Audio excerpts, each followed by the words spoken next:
कक्षा 12वीं, विषय भौतिक शास्त्र, अध्याय का नाम विद्युत क्षेत्र एवं आवेश।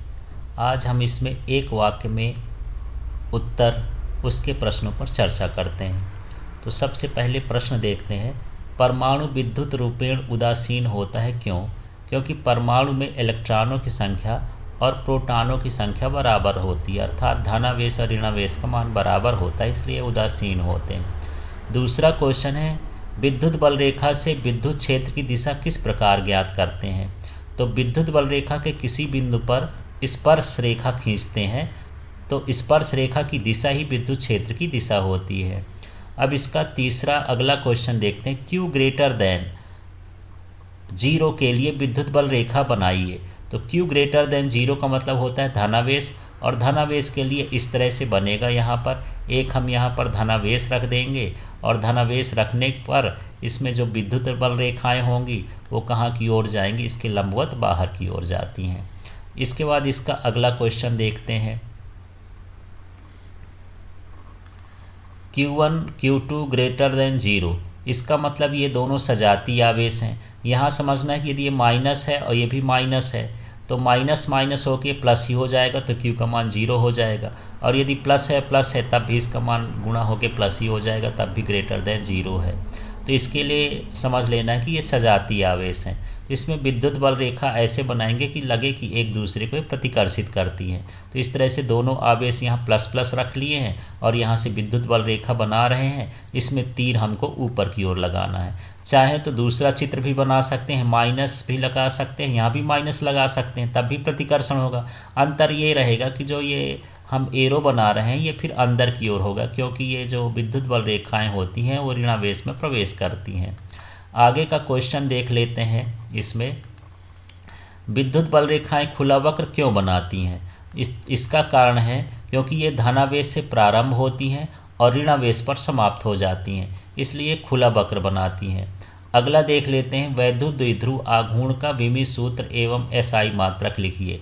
तो इसका विमीय सूत्र होता है m0 LTA और SI मात्रक होता है कूलाम मीटर। आप इसको निकाल सकते हो। वैद्युत द्विध्रुव आघूर्ण का सूत्र होता है P बराबर Q × 2L। इससे हमारा मात्रक भी निकल आएगा और विमीय सूत्र भी। तो मात्रक की बात करते हैं तो ये आवेश लिखा है, आवेश का मात्रक कूलाम है तो कूलाम हो गया। ये लंबाई लिखा है तो लंबाई का मात्रक मीटर है तो मीटर लिख दिए। अब हम बात करते हैं इसकी विमीय सूत्र की। तो जो Q का विमीय सूत्र होता है वो होता है AT, और जो L का विमीय सूत्र होता है वो होता है ये L ही होता है, कैपिटल L। तो यहाँ पर ये बन जाएगा LTA, और ये m0 का तो 0 ही रहेगा क्योंकि m तो है ही नहीं। इस तरह इसका विमीय सूत्र निकाल सकते हैं। अब नेक्स्ट वाला क्वेश्चन आगे देखते हैं, वैद्युत द्विध्रुव आघूर्ण की दिशा कहाँ की ओर होती है? तो इसकी दिशा ऋणावेश से कहाँ की ओर होती है? धनावेश की ओर होती है, वो भी अक्ष के अनुदिश। अब हम अगला क्वेश्चन देखते हैं, एक समान विद्युत क्षेत्र में रखे विद्युत द्विध्रुव आघूर्ण का सदिश रूप एवं एसआई मात्रक लिखिए। तो द्विध्रुव आघूर्ण का, वैद्युत द्विध्रुव आघूर्ण का जो सूत्र होता है सदिश फॉर्म, वो टाउ वेक्टर बराबर होता है P vector cross E vector, और इसका SI मात्रक न्यूटन मीटर होता है। अब हम अगला क्वेश्चन देखते हैं, विद्युत फ्लक्स का SI मात्रक एवं विमीय सूत्र लिखिए। तो इसका SI मात्रक होता है न्यूटन मीटर स्क्वायर प्रति कूलाम एवं विमीय सूत्र होता है mL3T-3A-1। इसको आप निकाल भी सकते हैं। तो यहाँ पर जो विद्युत फ्लक्स का सूत्र होता है ये होता है फाई E बराबर E ds cos थीटा। इस सूत्र से हम निकाल सकते हैं। तो यहाँ पर इसका जो मात्रक होता है ये न्यूटन प्रति कूलाम होता है, और इसका मात्रक जो होता है वो मीटर स्क्वायर। तो इस तरह से यहाँ जो विमीय सूत्र बना वो न्यूटन मीटर स्क्वायर प्रति कूलाम। चाहे तो इसी से ये इसका जो SI मात्रक है ये बन गया, चाहे तो इसी से हम विमीय सूत्र निकाल सकते हैं। जैसे ये न्यूटन है, न्यूटन अर्थात बल हो गया, तो ये हो जाएगा mL/T-2, ये बल का विमीय सूत्र हो गया। इसके बाद यहाँ मीटर स्क्वायर लिखा है तो मीटर स्क्वायर माने ये लंबाई का हो गया, तो ये हो जाएगा L2। फिर इसके बाद यहाँ पर कूलाम लिखा है, कूलाम का होता है क्या? AT। अब इसको हम जमा के लिख देंगे तो m तो ये हो गया m, इस तरह से यहाँ पर इसका m लिख दिए। l की बात करते हैं, l स्क्वायर इधर है, l इधर है, तो ये हो गया l क्यूब। इसके बाद t की बात करते हैं तो t 2 - 2 है ही, ये t ऊपर जाएगा तो माइनस एक और हो जाएगा, तो t की घात हो गई -3। फिर इसके बाद यहाँ a है, a भी जाएगा तो ये हो जाएगा -1। इस तरह से हम इसका विमीय सूत्र भी निकाल सकते हैं। आगे के प्रश्न को अभी और देखते हैं। कांच की छड़ को रेशम से रगड़ने पर कांच की छड़ में +3.2 × 10⁻16 कूलाम आवेश आते हैं, तो रेशम में कितना आवेश आएगा। तो जब हम रगड़ेंगे तो घर्षण के द्वारा जो भी आवेश आते हैं तो दोनों में बराबर और विपरीत आवेश आते हैं। तो जब कांच की छड़ में +3.2 आए हैं, इसका मतलब ये है कि रेशम में -3.2 × 10⁻16 उतने ही आएंगे, लेकिन ऋणात्मक मान में आएंगे। अगला देखते हैं, एक बंद पृष्ठ के अंदर वैद्युत द्विध्रुव है जिससे निकलने वाले विद्युत फ्लक्स का मान कितना होगा। तो बंद पृष्ठ के अंदर विद्युत क्षेत्र की तीव्रता 0 होती है, इसलिए वहाँ से निकलने वाले विद्युत फ्लक्स का मान 0 होगा। अगला देखते हैं, किसी खोखले गोले के अंदर कुछ आवेश स्थित हैं, यदि इसकी त्रिज्या आधी कर दी जाए तो इससे निकलने वाला विद्युत फ्लक्स कितना होगा। तो इस पर कोई प्रभाव नहीं पड़ेगा, क्योंकि यह उसकी विमा पर निर्भर नहीं करता है विद्युत फ्लक्स।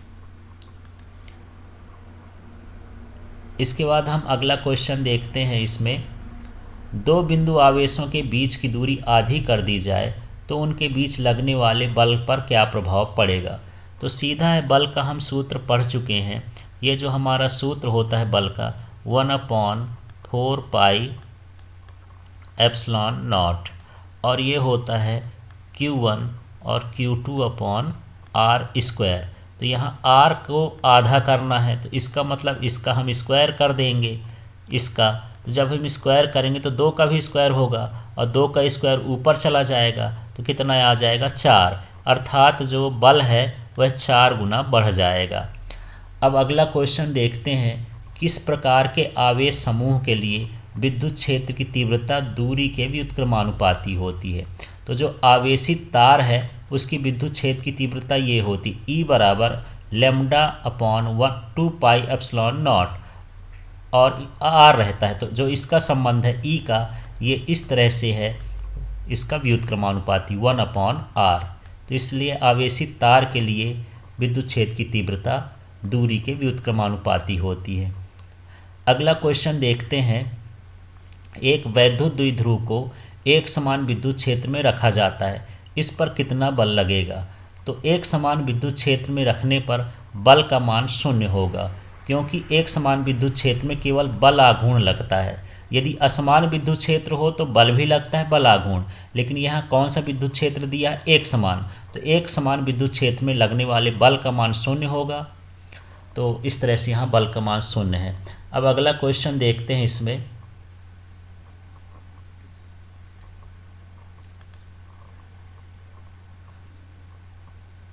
दो बराबर एवं सजातीय आवेश कुछ दूरी पर स्थित हैं, इनके ठीक बीच में परिणामी विद्युत क्षेत्र की तीव्रता कितनी होगी।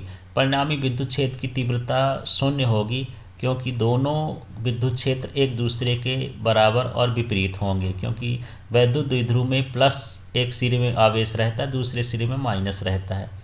अगला हम देखते हैं, आवेशित बेलन के लिए विद्युत बल रेखाएं बनाइए।